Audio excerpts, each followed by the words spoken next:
Oke, Ibu, sekarang kita masuk kepada tahapan persiapan. Ya. Tahapan persiapan, apa strategi yang perlu disiapkan waktu tahapan persiapan PBJ. Ya. Persiapan PBJ itu kan dimulai dari persiapan pengadaan oleh PPK. PPK menyusun spesifikasi dan seterusnya sampai jadi dokumen persiapan pengadaan, kemudian nanti diserahkan ke Pokja untuk dilaksanakan proses pemilihan. Ya.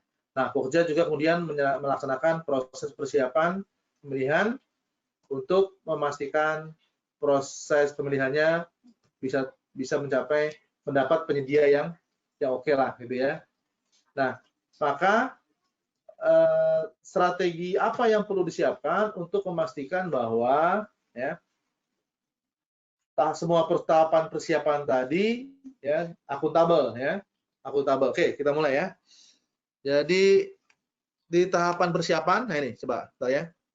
Kita coba diskusi dulu nih, Bu Mutiara. Ya. Misalnya ada bangun gedung kantor baru 12 miliar. HPS-nya PPK bikin 10M. Ini kan kalau kita bicara persiapan nih kan ini bagian persiapan nih. Persiapan. ULP, kemudian tender, pasca kualifikasi ini tender nih. Tender, ya, Pokja tender, pasca kualifikasi sistem harga terendah, ya. Oke, menawar ABC. Nah, pertanyaan pertama adalah siapa yang menang? Tentunya tidak ada yang menang. Kenapa?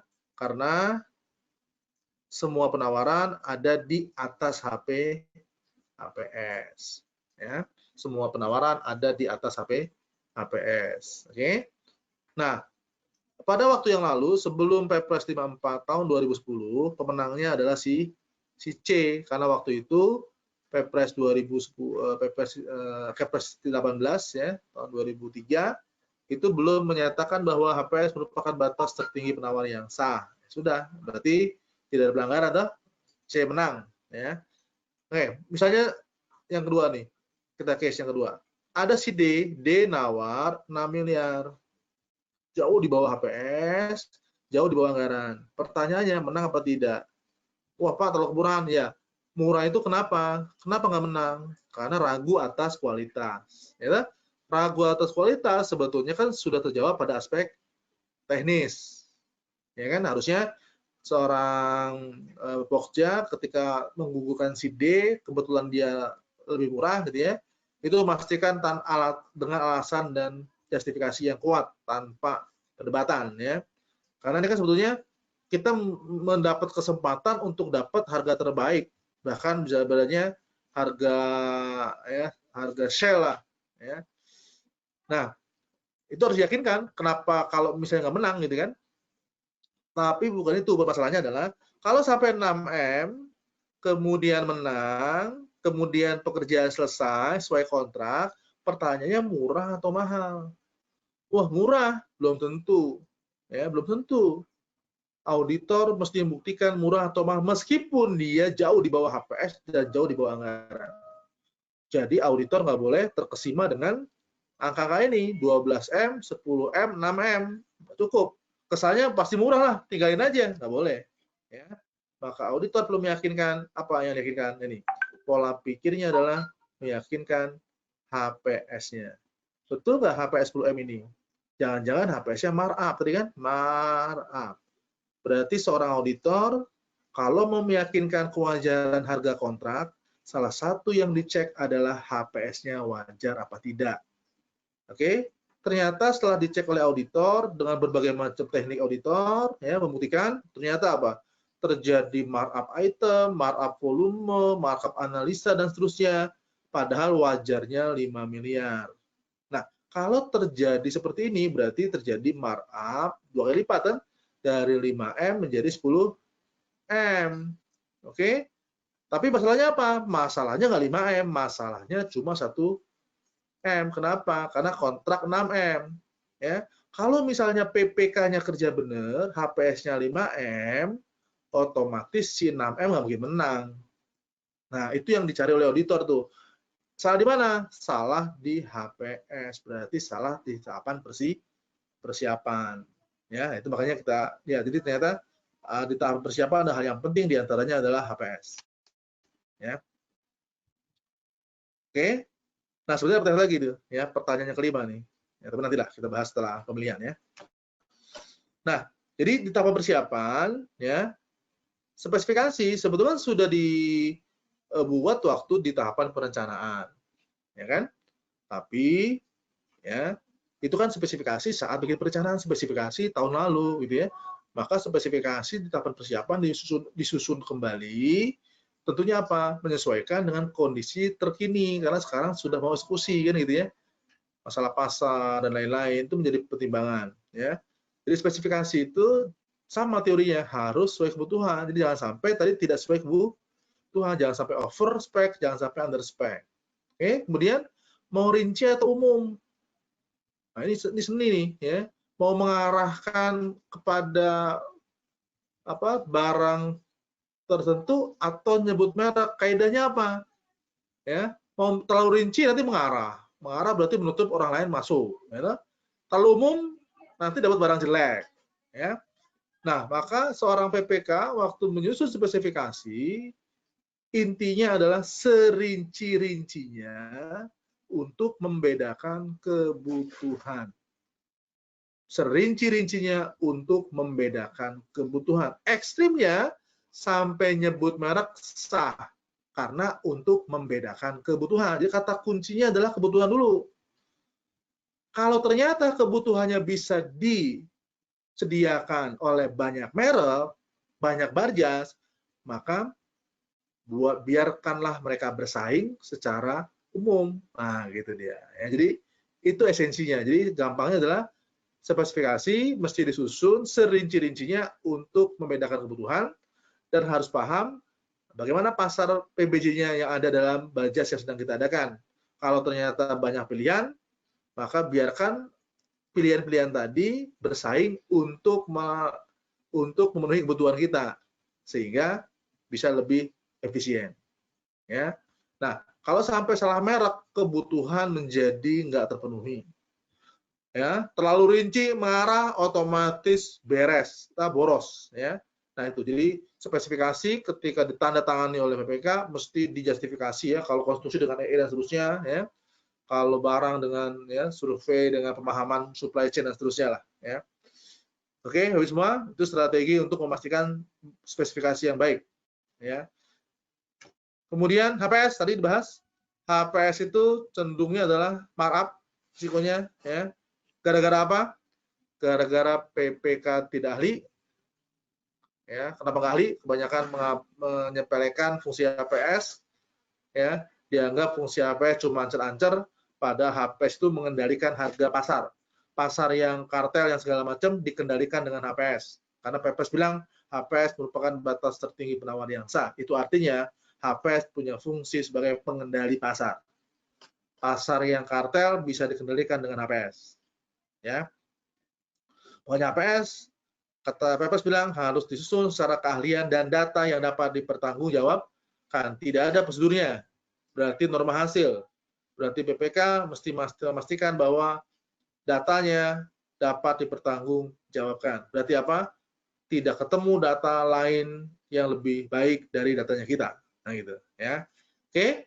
Atau memang niat jahat. Kalau niat jahat berarti memang niat tahu harganya ya, harganya 100 tapi kemudian dibikin 1000 dengan niat jahat, itu lain cerita ya. Tapi dua-duanya intinya adalah berakibat pada mahalnya harga pengadaan barang dan jasa. Oke, ya. Maka pastikan HPS harus dijustifikasi sumber datanya, jadi intinya HPS adalah sumber data. Ya, datanya harus valid, menggambarkan data yang wajar, ya, data yang paling wajar, paling memungkinkan dari pasar yang ada, ya. Oke, atau dengan perhitungan biaya, cost reconstruction untuk memastikan berapa level keuntungan dan lain-lain. Jadi teori-teori buat HPS harus paham, harus ahli, sumber data harus ahli, semua dikombinasi menjadi ya data dan informasi yang akuntabel. Nah, mungkin untuk case sekarang kayak case COVID ya, maka HPS nggak perlu, maka harga gimana? Ya harga tadi di pihak penyedia informasi mengenai tahapan-tahapan seterusnya juga harus diyakinkan dengan keterangan-keterangan yang valid ya. Oke, kemudian kontrak. Ya, kontrak juga masih tahap persiapan ya, draft kontraknya.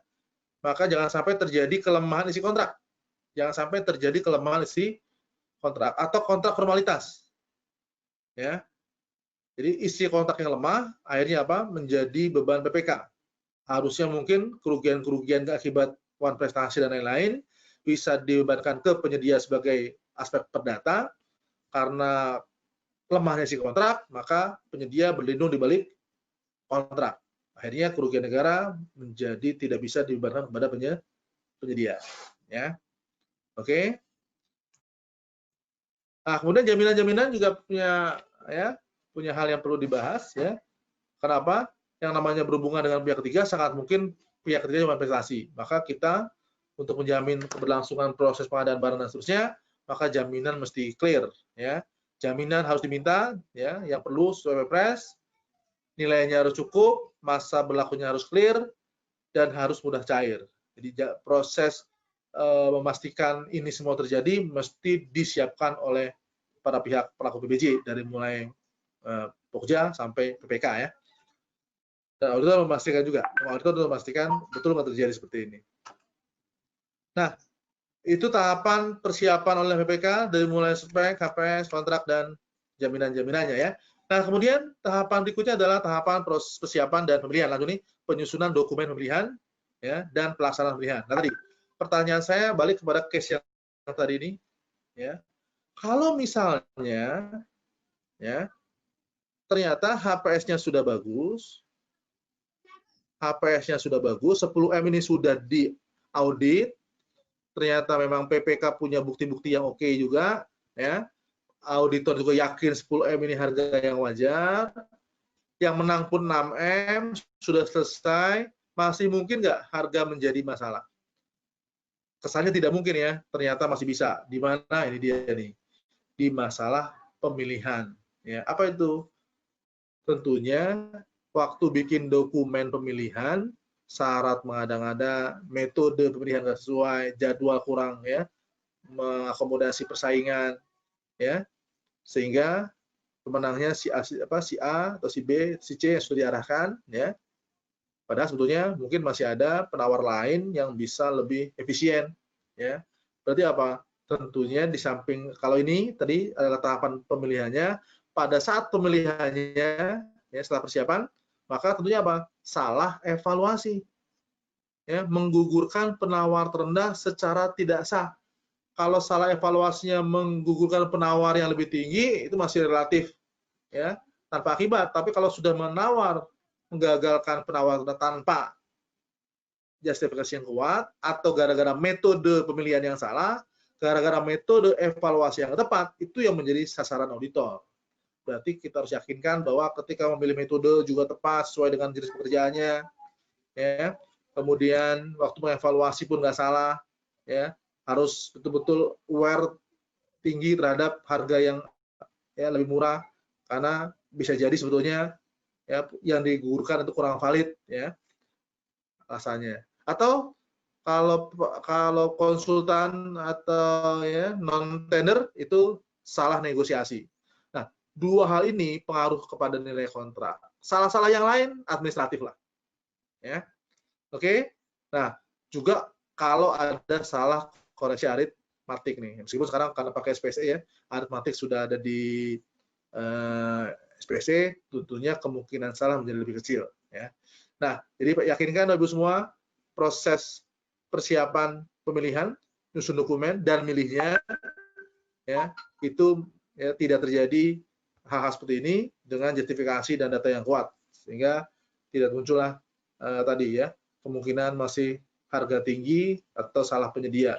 Nah, salah penyedia berarti penyedia nggak mampu mengerjakan atau harga kontrak menjadi nggak optimal ya, meskipun masih di bawah HPS yang wajar ya. Oke. Nah, bagaimana dengan swakelola ya? Dengan swakelola. Swakelola juga tetap menjadi ya. Swakelola juga tetap menjadi fokus ya, dan perlu buat strateginya ya. Swakelola itu biasanya ya didahului dengan sama tadi spesifikasi sudah dibahas, nggak ada bedanya. Nah, kalau di penyedia HPS, kalau di swakelola namanya RAB. HPS ada markup, RAB juga swakelola ada markup. Komponen biayanya ya, item-itemnya, memasukkan hal-hal yang nggak perlu ya, maka mesti dipastikan semua komponen biaya harga satuan betul-betul pada level yang optimal ya. Terus waktu menetapkannya, pelaksana swakelola tipe 34 nggak objektif ya, bukan berdasarkan kebutuhan tapi berdasarkan pertimbangan-pertimbangan non objektif lainnya ya. Terus tidak ada penyusunan kontrak ya, atau disusun tapi lemah sehingga nggak bisa meminta pertanggungjawaban ketika pelaksana swakelola tidak melaksanakan pekerjaannya ya. Akhirnya apa? Akibat dari itu nanti BJ-nya tidak sesuai kebutuhan ya, biayanya tidak optimal, tidak pada level yang paling baik. Oke, strateginya tadi memastikan semuanya sesuai dengan informasi yang akuntabel ya. Nah, kemudian tahap pelaksanaan pekerjaan, Ibu semua. Ya.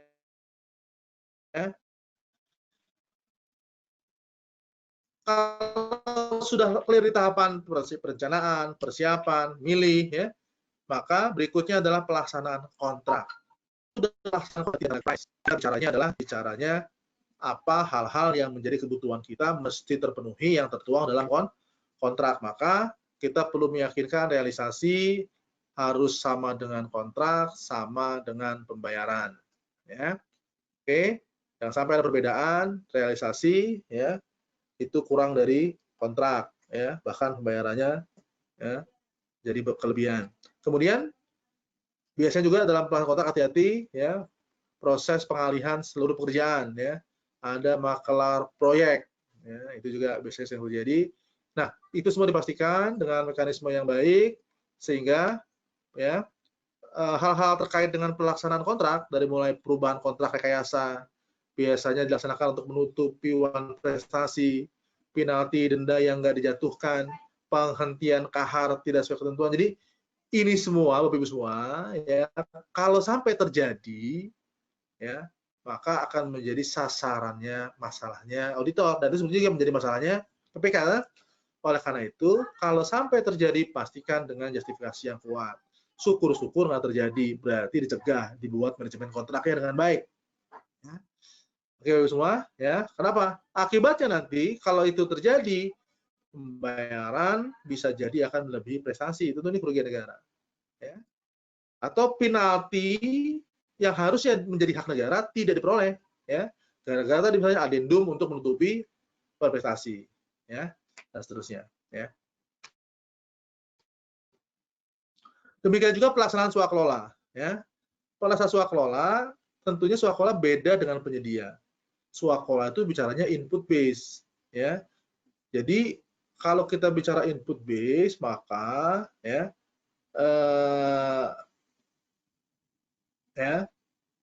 pertanggungjawaban pekerjaannya ya secara keuangan itu adalah berdasarkan input ya. Output itu hal lain gitu loh.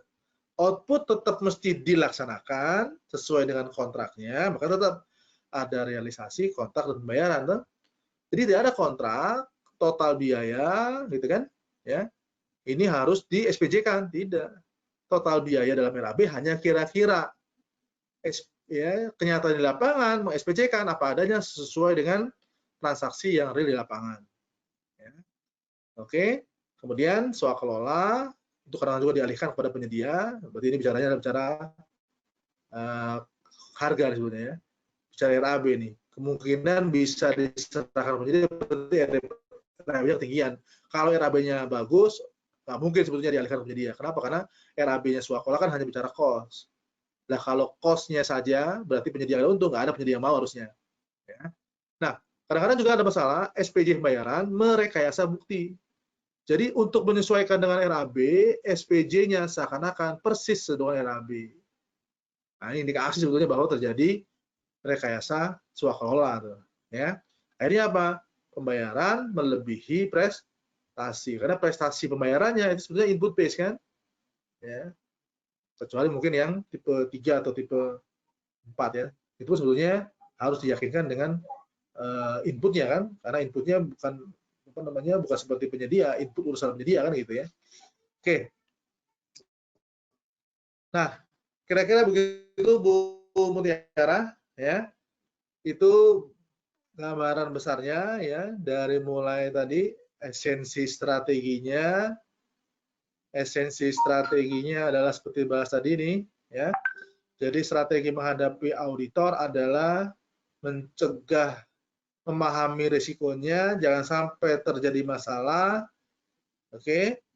Kemudian kalau sampai benar-benar nggak jadi masalah, jangan sampai auditor menganggap masalah dengan ya informasi-informasi yang dibutuhkan oleh auditor, bukti-bukti audit yang dibutuhkan auditor.